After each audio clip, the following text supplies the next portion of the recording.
여러분은 지금 어떤 곳에 살고 계신가요? 도시에 산다면 아마 이런 모습이 아닐까요? 고층 아파트 주변에 초록빛깔의 작은 숲들이 곳곳에 자리해 있는 모습. 숲이 도시로 오고 있습니다. 네, 아파트 단지 안에 나무도 많고 그늘이 많이 져서 걷기도 좋고 산책하러 그래서 자주 나오고 있습니다.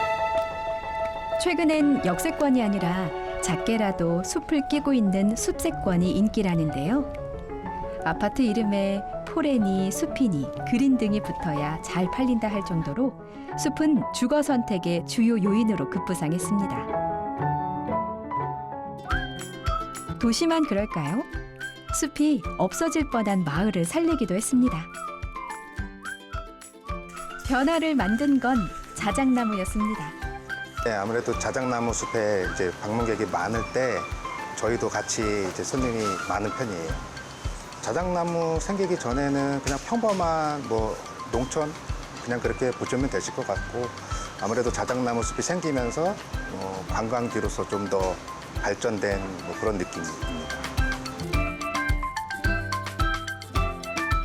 숲과 함께 살고자 하는 사람들이 늘고 있는 요즘, 우리에게 숲은 어떤 의미일까요? 그리고 숲은 우리에게 어떤 것을 선물해 줄까요?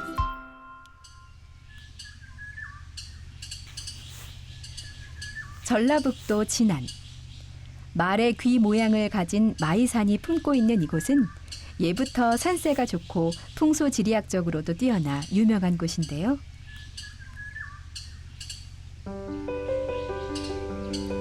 이곳에 새들도 걱정 없이 쉬었다 가는 작은 마을이 있습니다. 여느 산촌과 다를 것 없는 평범한 마을. 하지만 이곳엔 마을을 보호하는 방패막이자 특별한 자랑거리가 있습니다. 마을을 감싸고 있는 이 예쁜 숲이지요. 이 숲이 있으면서 마을 안쪽하고 바깥하고 겨울에는 온도차가 많고, 겨울에는 안쪽이가 온화하고 바깥 차고 한 몇 도 차이가 난다고. 오고 가면서 저 마을 숲이 좋네 하고 여기 와서 앉아서 놓고 또 이야기 나누고 이렇게 하고 나가고 얼마나 좋아. 화렵수, 느티나무, 상수리나무 등 다양한 수종이 자리한 하초마을숲. 오랜 세월 마을을 지켜온 이곳은 숲을 연구하는 학자들 사이에서도 유명하답니다. 처음에 이제 마을숲을 제가 나름대로 이제 공부를 할 때는 단순하게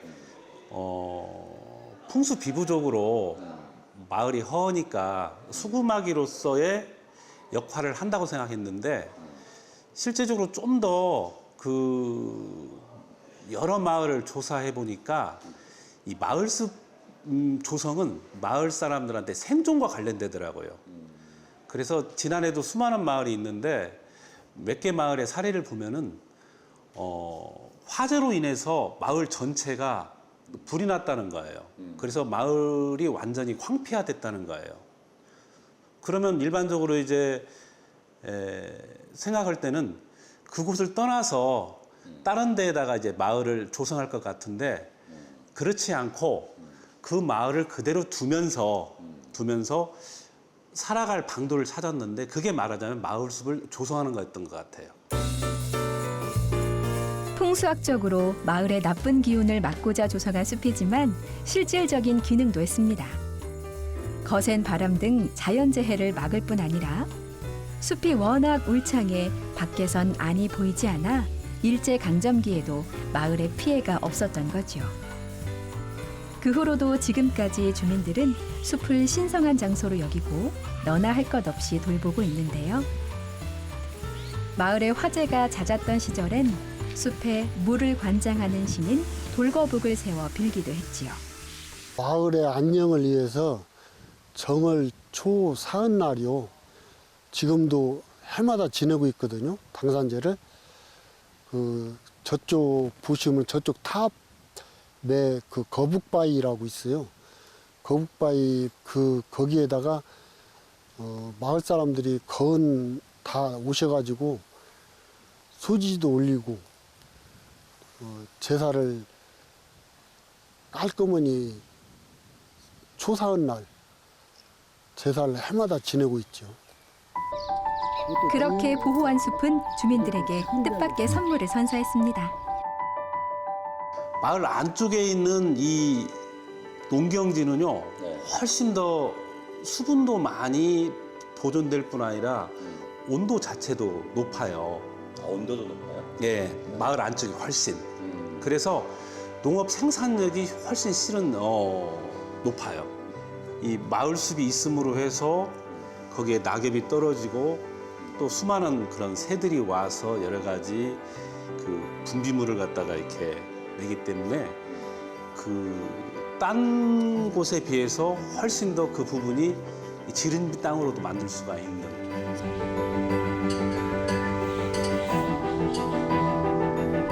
이러니 마을 사람들이 이 숲을 최고의 보물로 여길 수밖에요.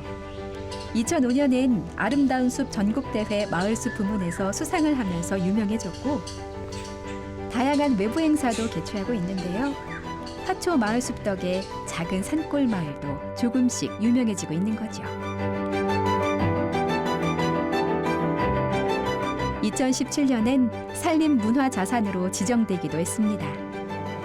지난 하초마을 숲은 2017년 마을숲 분야로는 국내 최초로 국가산림문화자산으로 지정되었습니다. 하초마을은 뒤편과 양옆에 모두 울창한 숲으로 가려져 있는 형태를 띠고 있는데요. 비보림으로 조성된 곳입니다. 비보림이란 지세를 보완하고 마을을 지켜주는 숲을 뜻합니다.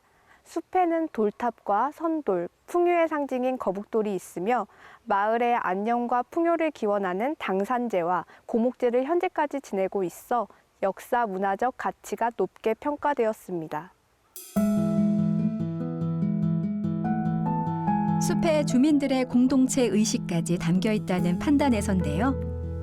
산림문화자산으로 지정된 후 주기적으로 모니터링을 하는 등 더욱 세심하게 관리를 받고 있습니다. 오늘도 외부에서 마을을 방문했습니다. 숲에 올라 나무 기둥에 하얀 줄을 묶고 나무를 살피는 사람들.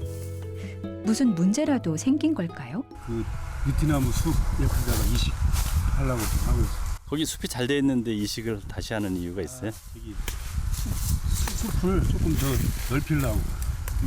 왜 넓히려고 그러는 거죠? 이제 앞으로 조금 더 크게 만들려고 지금. 이놈이요.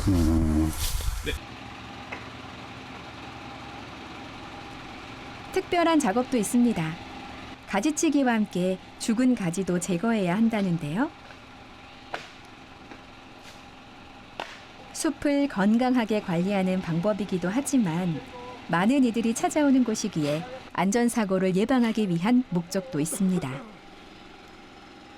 그 세양목이나 고사목은 그 수간에 그 동공화를 유발하기 때문에 그거로 인해서 이제 나무가 더 쉽게 부러지고 도북될 위험이 높아서 미연에 방지하기 위한 작업이라고 보시면 되세요. 이제는 민관이 함께 가꾸고 관리하는 하초마을숲. 아주 오래전부터 그랬듯 하초마을 사람들은 숲이 마을을 지켜준다는 굳건한 믿음 속에 오늘도 평화로운 일상을 만들어가고 있습니다. 최근엔 이렇게 잘 가꾼 숲이 지역 관광의 거점으로 자리매김하기도 합니다. 70년이 넘는 플라타너스를 중심으로 55종의 다양한 수목과 꽃을 심어 구례의 새로운 관광지로 꼽히는 곳도 있고요. 이곳은 지리산 깊은 산속에 자리한 버려진 다랭이 논을 가꿔 비밀 정원으로 만든 곳인데요. 잘 가꾼 숲은 이렇게 안식처이자 산촌 농가의 새로운 돌파구가 되고 있습니다.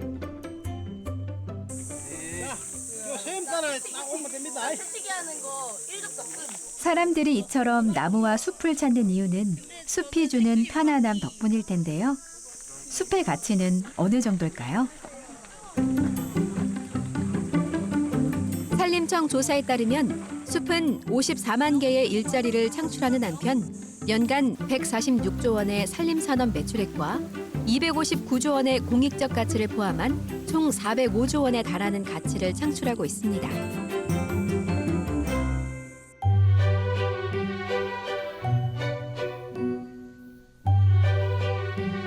이런 수치 외에 아예 마을을 먹여 살리는 숲도 있습니다. 해발 1000m 넘는 험준한 산이 즐비한 곳. 이곳에 평일에도 많은 이들의 발길이 끊이지 않는 관광지가 있는데요. 인제 자작나무 숲입니다. 마치 하늘에 닿으려는 듯 쭉쭉 뻗은 은백색 기둥과 초록빛이 어우러진 자작나무는 매혹적인 자태로 숲속의 미인이라 불리기도 하는데요. 40여만 그루의 자작나무가 만들어내는 동화 같은 풍경에 사시사철 찾는 이가 많습니다. 친구하고 같이 한번 왔었는데 너무 이게 자작나무가 예쁘고 너무 좋아서 올해 다시 한번 와야지 하고서 제가 오늘 다시 한번 혼자 오게 됐어요. 그래서 너무 예쁘고요. 겨울에도 한번 또 와서 한번 보고 싶습니다. 네, 너무 예쁘고 좋아요. 저는 이 숲에 오면은 마음도 편해지고. 한 해 찾아오는 방문객만 40만 명. 산림청 주관 최우수 숲길로도 선정되었는데요. 덕분에 숲에서 일하는 이도 많습니다. 일하시는 주민들은 대부분 지역 주민으로 농사를 지으시거나 귀촌하신 분, 또 퇴직자 등으로 평균 연령은 60대 중반 정도 되시고요. 또 주로 자작나무 숲 탐방 안내나 탐방로 관리, 또 시설물 관리, 숲 해설, 목공실 운영 등 전반적으로 다 관리를 하고 있습니다. 지금이야 이렇게 주민들의 든든한 삶의 터전이 되고 있지만 자작나무 숲이 조성된 건 불과 30여 년 전이었다는데요. 이곳은 원래 소나무 숲이었습니다. 솔잎 혹파리 피해로 벌채한 후 약 70만 그루의 자작나무를 인공조림해 만든 건데요. 당시 자작나무를 심고 숲을 만든 것도 마을 주민들이었습니다. 1983년대에 양평에서 살다가 시집을 강원도로 인제로 시집을 왔어요. 시집을 와서 신랑을 만나가지고 살면서 숲이 좋고 그래가지고 와서 살다 보니까 이 자작나무 숲을 89년서부터 자작나무를 조림을 하게 돼 있어요. 그래서 그때 이제 아이들이 어린데 돈 버는 목적이 좋아가지고 그때 나무 심는 걸로 참여하고 비료도 주고 풀베기도 하고 그래서 오늘날 이렇게 멋진 숲을 가꾸고 하면서 삶의 현장에서 직접 하고 이렇게 오늘날 숲에서까지 하니까 너무 행복합니다. 하지만 지난 겨울 숲은 위기를 맞았습니다. 폭설에 세찬 강풍이 몰아치며 눈과 얼음 무게를 견디지 못한 자작나무들이 바닥에 닿을 정도로 휘어져 버린 거죠. 그때 마음이 너무 찹찹해가지고서는 숲해설가 선생님들 4분을 모시고 올라와가지고 저기 보시면 거기 가서 술을 버놓고 제발 이 숲이 먼저처럼 회복이 돼달라고 빌었습니다. 왜냐하면 그래야 일자리도 창출이 되고 이 마을의 활성화가 되기 때문에 그랬더니 소원처럼 이루어지듯이 여기 숲이 많이 회복이 됐어요.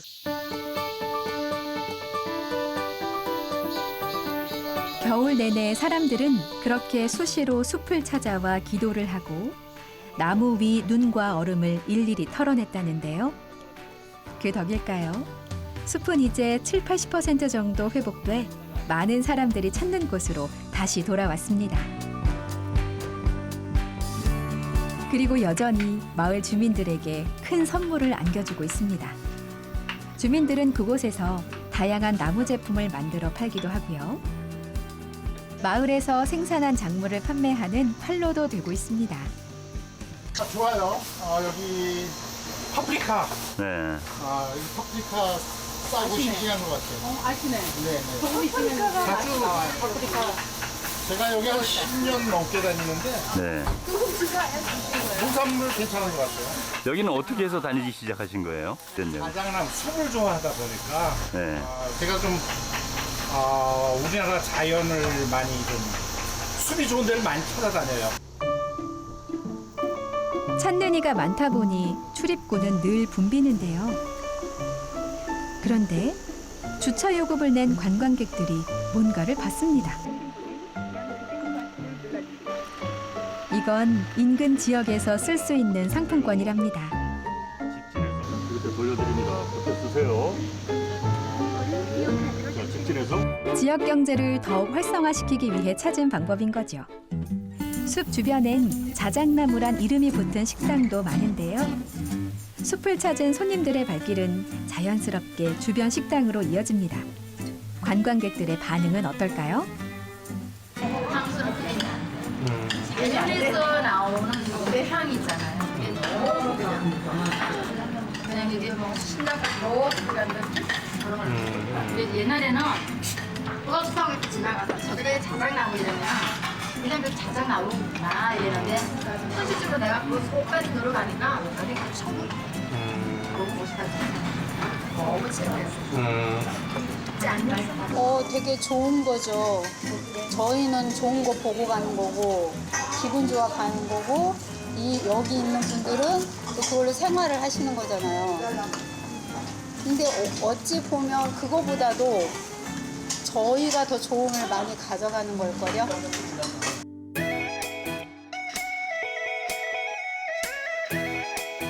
주민들이 심고 가꾼 명품 숲 덕에 인구도 늘었고요. 이젠 레포츠의 고장으로도 도약하고 있는데요. 사실 자작나무 숲이 생기기 전까지 인제는 오지 중의 오지였습니다. 내가 64년도에 군인을 갔다가 전주서 생활하고 와가지고는 들어오니까 그때도 다리가 없었어요. 배를 군대 다니는데 가게를 하라 그래. 가게를 할 적에 지게에다가 여기 와서 술을 받아서 지게를 쳐다가 집서 팔고 그랬어요. 험한 산에 불편한 교통, 특히 원대리는 소멸 위기까지 겪었죠. 그런 마을이 숲 덕에 살아난 겁니다. 주민들에게 숲은 어떤 의미일까요? 자작나무 숲으로 인해 가지고 많은 사람들이 오고 그러기 때문에 우리 마을의 그 환경이나 모든 그 생활 환경이 변화를 많이 줬다고 생각을 합니다. 지난해 인제 자작나무 숲을 찾은 방문객은 23만 명입니다.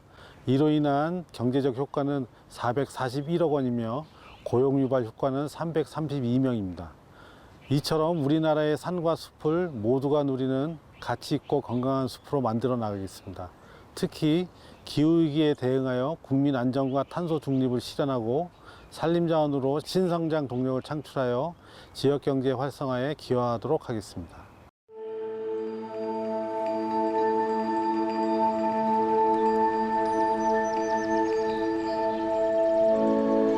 제주도에도 특별한 명품 숲이 있습니다. 이곳은 서귀포 치유의 숲인데요. 해발 400m에서 760m에 위치한 치유의 숲은 한라산의 다양한 식생과 조류, 삼나무와 편백 조림지가 어우러진 곳입니다. 치유의 숲이라는 이름답게 다양한 산림 치유 프로그램도 있고요. 숲 해설가의 안내를 받으면 관광객들은 숲 안쪽까지 더욱 깊숙이 들어갈 수 있답니다. 이슬을 잔뜩 머금은 숲에서 풍기는 평온한 분위기와 80년 넘은 편백과 삼나무들,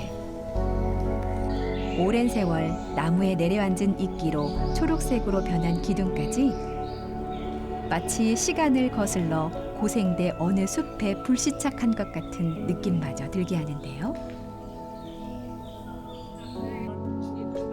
그곳에서 관광객들은 숲에 사는 다양한 동식물들의 이야기와 그곳에 남아있는 제주의 문화까지 전해들으며 온몸으로 원시림을 느낍니다.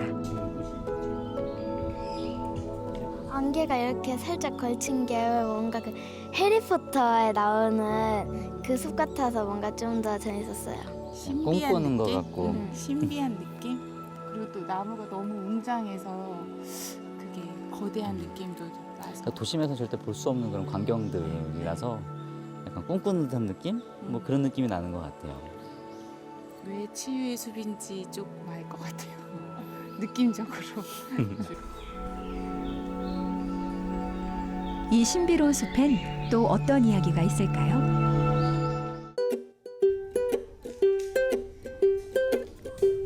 숲이 희망이 된 요즘, 무궁무진한 가치를 지닌 보물을 찾아 숲으로 한 걸음 더 들어가 봅니다.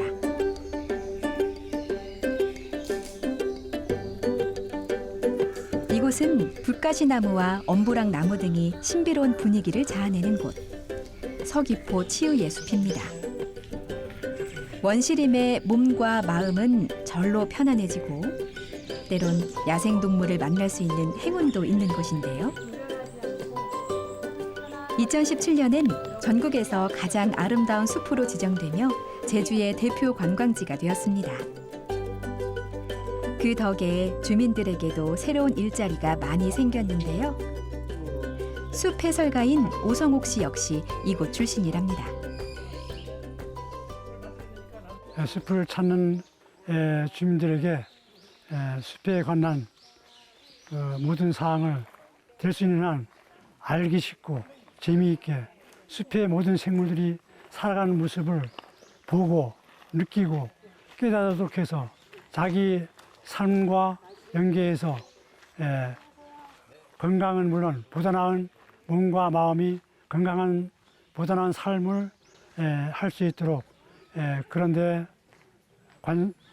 보다 노력할 작정입니다. 숲이 유명해지면서 가장 큰 변화가 찾아온 곳은 치유의 숲이 자리한 호근마을인데요. 농촌일로 분주할 때지만 주민들은 오늘도 이른 아침부터 마을 사람들이 함께 쓰는 조리실에 모였습니다. 숨 돌릴 틈 없이 음식 준비를 서두르는데요. 채소 튀김에 전복꼬치, 간장에 버섯과 채소를 졸인 버섯조림,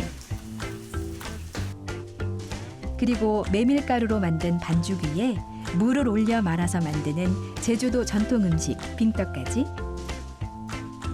종류도 다양하지만 양도 꽤 많은데요. 숲을 찾는 관광객을 위해 준비하는 도시락이랍니다. 많으면은 100명까지도 하고요. 적으면 20명까지도 합니다.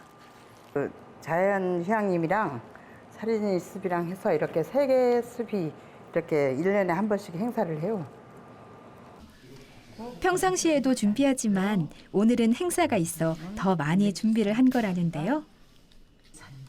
그런데 도시락통도 특이합니다. 제주도의 전통 그 차롱인데 차롱은 그 도시락 대신 이제 쓰는 겁니다. 그 송편이랑 이런 떡 같은 거를 기름떡 같은 걸 해서 차롱에 담았고. 제주 사람들의 생필품인 차롱을 이용해 특별한 도시락을 만든 건데요.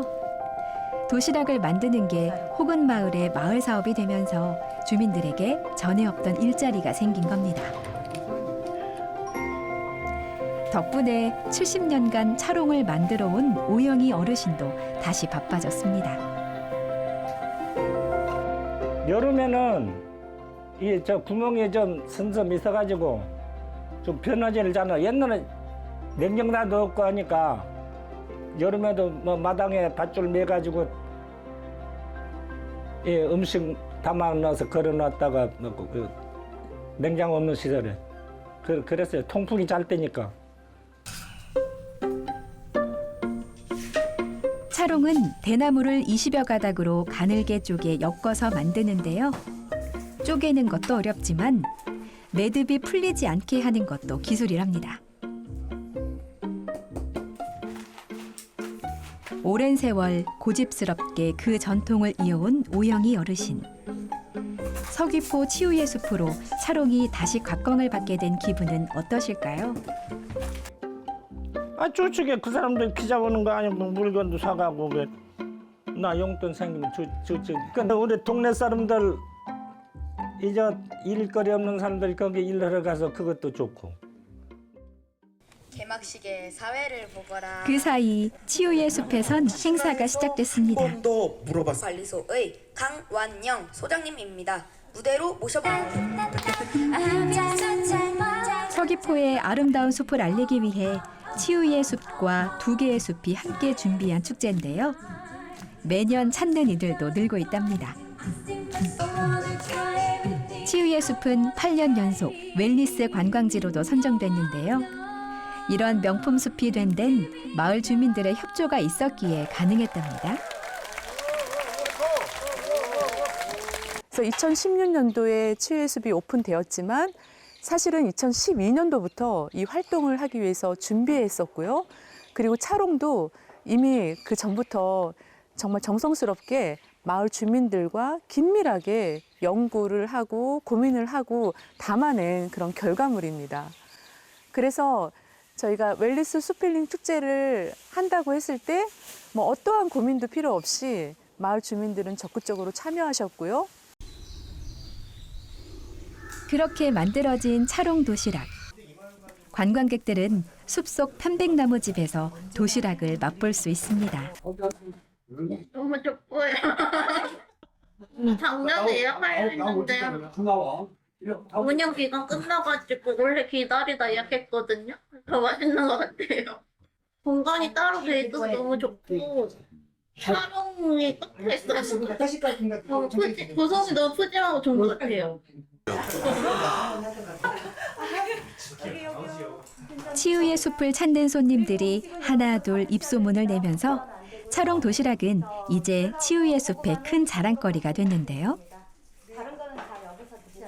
조금씩 성과도 나오고 있답니다. 처음에는 많이 힘들었어요. 이 차롱 도시락이 이익이 안 나기 때문에 많이 힘들었는데 차롱을 만들려고 그러면 대나무가 있어야 되고 그 대나무를 이제 채취하면 그 어르신들이 다 채취하면 우리 마을에서도 기본적으로 뭡니까 인건비도 조금씩 제공하고 있고 그것 때문에 우리 또 부녀 회원들이 또 도시락도 만들고 그 도시락으로 인해서 또 우리가 여기 치유의 숲에 그걸 또 납품하기 때문에 그런 선순환 구조이기 때문에 경제적인 면에서는 큰 이익은 아니지만 그래도 보람을 느끼고 있습니다. 숲을 보호하고 가꾸며 숲과 함께 성장해가는 사람들.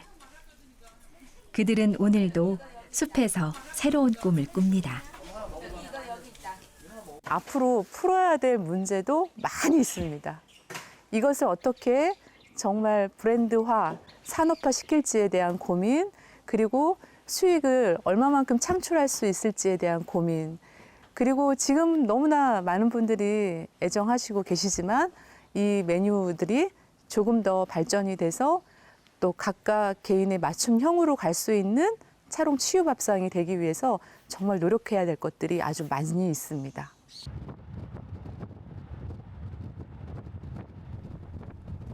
산세가 깊기로 유명한 경북 봉화에서도 깊은 산골에 자리한 한 마을을 찾아왔습니다.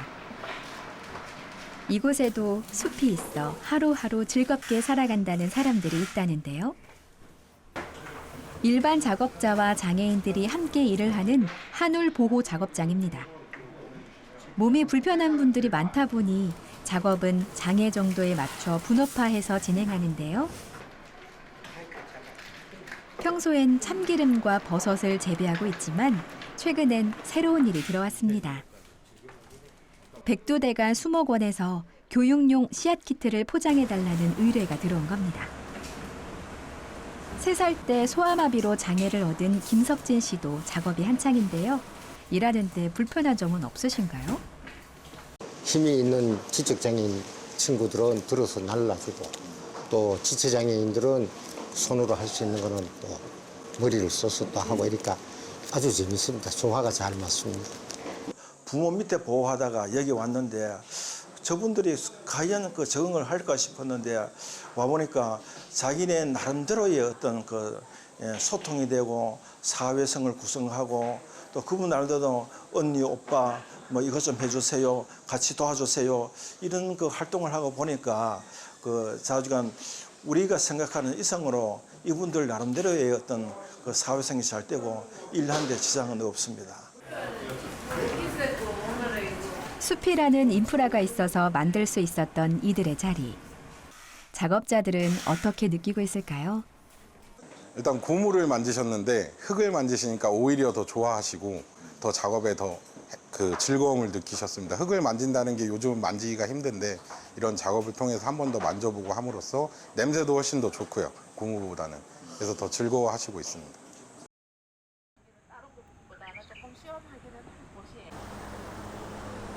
잘 포장된 씨앗 키트를 들고 국립백두대간 수목원에 도착했습니다. 이곳은 보존 가치가 높은 다양한 식물 자원 등을 만날 수 있는데요. 오늘은 한 초등학교에서 아이들이 찾아왔습니다. 자생식물에 대해서도 배우고 키트를 이용해 씨앗 폭탄을 만드는 수업도 한답니다. 흙이랑 이제 커피 찌꺼기랑 이제 물이랑 같이 해서 밀가루처럼 뭉쳐서 이렇게 동그라미로 만들어서 이렇게 여기 안에 넣어서 이제 던질 거예요. 어느새 하나둘 만들어진 씨앗 폭탄. 제대로 잘 만들어졌을까요? 아이들은 씨앗 폭탄이 터져 건강한 나무로 자라길 바라는 마음을 담아 힘차게 던집니다. 간절한 바람으로 조만간 이 넓은 산에 또 다른 생명이 피어날 겁니다. 씨앗 폭탄을 만들어서 던지면 씨앗이 자라나기 때문에 환경이 더 좋아지기 때문에 그걸 했던 것 같아요. 이렇게 숲은 이제 누군가의 꿈을 키우는 텃밭이자 또 다른 누군가에겐 삶의 희망 그 자체가 되어가고 있습니다. 국립백두대간수목원은 국민들에게 산림교육 서비스를 제공하기 위해서 다양한 교육 프로그램들을 개발해 나가고 있습니다. 저희 교육 프로그램들을 개발을 할 때 지역민들과의 협력을 통해서 지역에 일자리를 창출을 해내고 지역 업체와의 적극적인 협력을 통해서 지역 경제 활성화에도 이바지할 수 있도록 다양한 프로그램들을 개발해 나갈 예정입니다.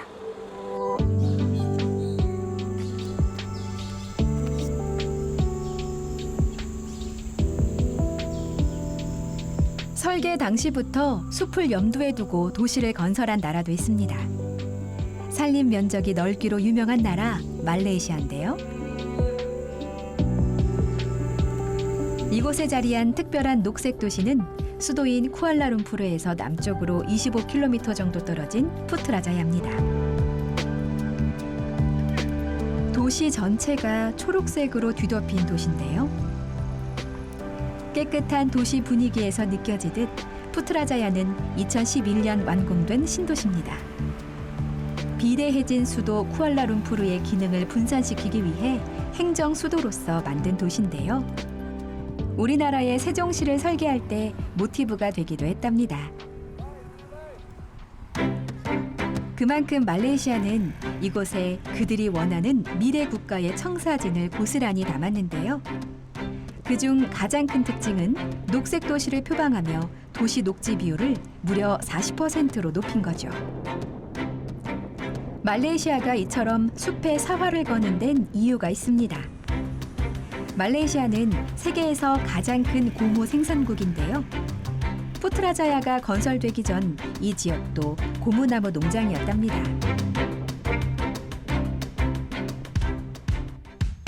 이와 동시에 세계 파묘 생산량의 약 30%를 차지하는 세계 최대 파묘 생산국 중 하나로 말레이시아에서 나무는 예나 지금이나 그 자체로 국가의 가장 큰 소득원인 겁니다. 지금도 1차 산업자원인 나무에 전적으로 의존하지만 국토의 50% 이상이 산림으로 덮여 있는데요. 그 비결은 국토의 최소 50% 이상을 산림으로 유지하겠다는 일명 리우선언과 그것의 추가 조약인 교토의정서, 파리 기후협정의 서명국으로서 그 약속을 지켜온 노력 덕이랍니다. If you want to balance the development, you need to have some components of environmental, not just economy. If you go for economy only, then the environmental will be degraded and all the consequences we people have to face, like pollution, air pollution, water pollution, temperature increase. Okay, so in order to avoid this, so Malaysia also giving importance to environmental sustainability. And not only that, not only SDG that Malaysia is supporting, but Malaysia also supporting Kyoto Protocol, Paris Agreement. So we want to reduce the temperature also. So how we can do this? So one nature-based solution is by having greeneries. Especially one thing is maintaining the forest area, as we discussed before. At least keeping 50% of the land area is forest. So that is one important aspect. 강원도 인제. 이곳에도 숲에서 다음 세대의 희망을 찾으려는 사람들이 있습니다.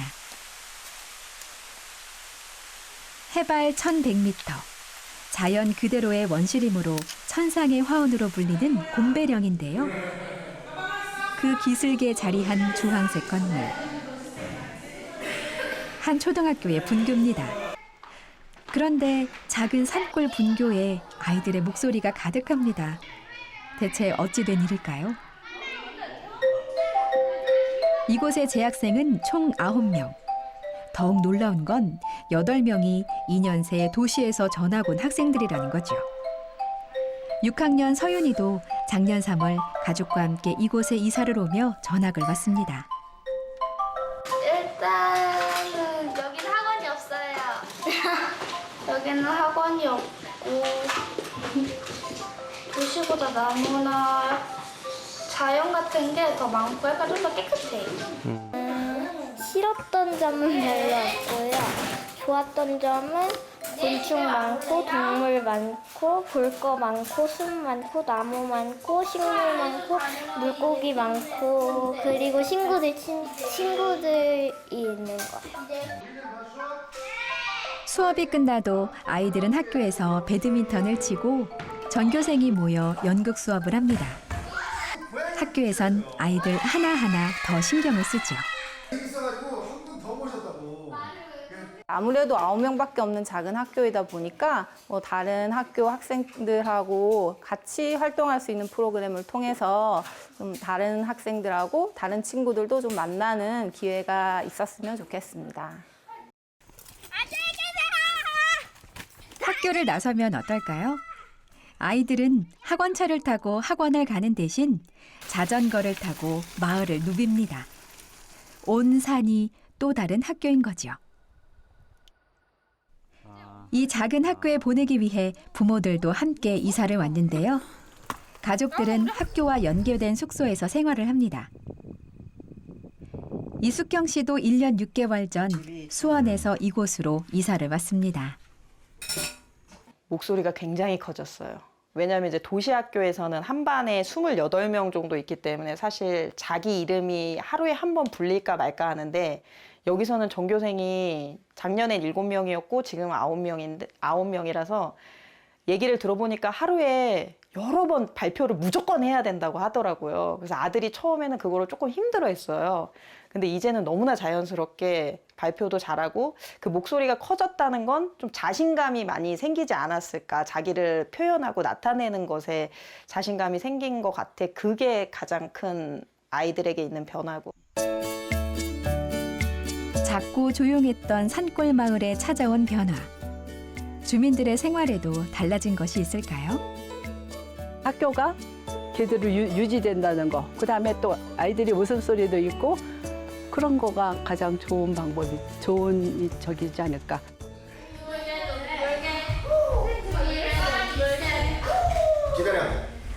대체 이런 변화는 어떻게 생긴 걸까요? 시작은 2022년 강원도 지역균형발전 사업으로 시행한 생태유학 프로그램이었습니다. 인제군은 폐교 위기에 놓인 작은 학교로 아이들을 유입하기 위해 산골 생태유학을 시작한 건데요. 그 결과 2024년 1학기 유학생은 총 32명. 이 중 산골 생활에 만족해 2학기에 유학 생활을 연장한 학생이 총 31명이랍니다. 이들은 지역에도 새로운 활기가 되고 있습니다. 초등학교 학생들을 학생으로 둔, 그러니까 자녀로 둔 부모님들이 아무래도 젊잖아요. 젊으신 부모님들이 오셔서 주변 지역에 또 약간 그런 관광도 또 하시고 또 생활비도 이렇게 지출을 하시는 그런 등등의 어떤 그런 소비에 대한 어떤 부분들도 도움이 되고요. 작은 산골에서 숲과 사람이 함께 만들어가고 있는 작은 기적. 이 작은 씨앗이 큰 나무로 건강하게 뿌리내리기 위해 해야 할 일은 무엇일까요? 우선 아무래도 초등 교육까지는 아무래도 이런 자연환경에서 지냈으면 좋겠다 하시는 분들이 많지만 이제 그 초등학교를 졸업하고 중학교로 이제 진학을 해야 되는 상황에서는 아무래도 학부모님들이 고민이 더 많으신 것 같아요. 그래서 지금 그런 주변에 중학교를 나가려면 30분을 차 타고 나가야 되는 상황이어서 그런 부분들도 저희 진동 1위에서는 좀 고민이 많이 되고 어떻게 하면 좀 더 이 그 생활을 좀 더 유지하고 또 학부모님들이 이 산골에서 오래 지낼 수 있도록 할 수 있을지에 대해서 좀 고민하고 있는 상태입니다. 숲은 이제 더 이상 시간을 내서 가끔 찾아가는 공간이 아닙니다. 내가 사는 곳, 내가 있는 곳으로 숲이 들어오고 더 많은 사람들이 숲의 가치를 찾아 숲으로 가는 시대. 그렇게 숲은 우리의 미래가 되어가고 있습니다.